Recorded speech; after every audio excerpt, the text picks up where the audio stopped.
more Spanish in the classroom. Any other CSTPs you'd like to work on? Yes, another CST. Oh, I think it was it this one? Okay, standard 2. I think it was this one. No. Oh yeah. So it would be standard 5, assessing students for learning. So I guess specifically it would be 5.2, collecting and analyzing assessment data from a variety of sources to inform instruction.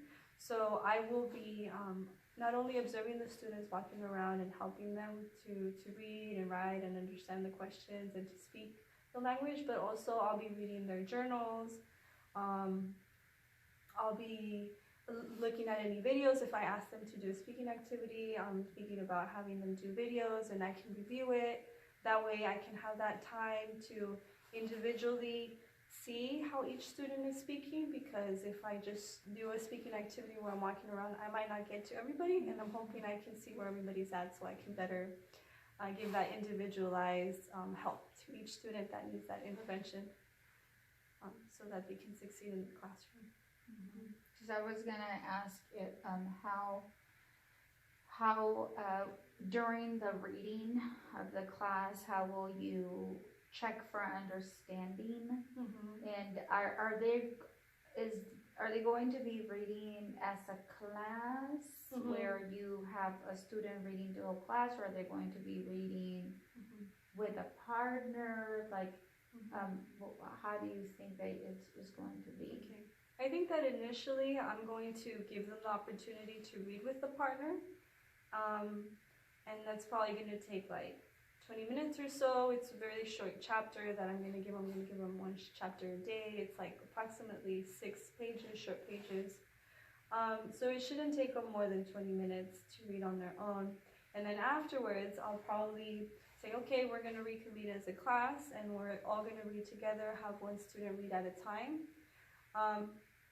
That way they could practice how to listen to others respectfully and learn how important it is to reread a text more than once so that they could understand it even more the second time around. And then as we read together, I'm hoping that at each point I'm going to stop.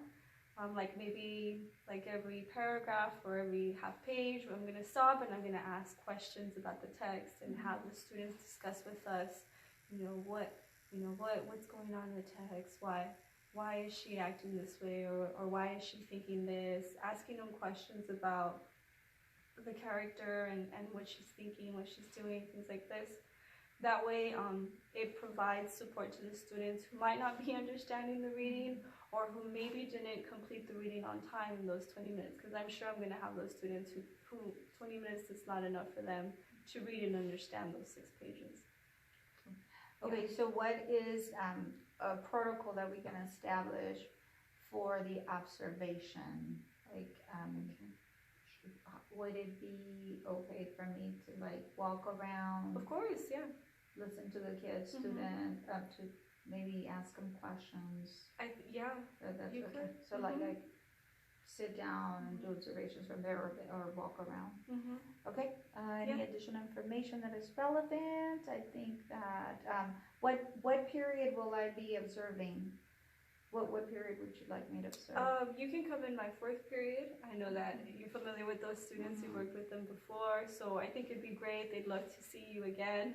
4th period, yeah. 4th period, it's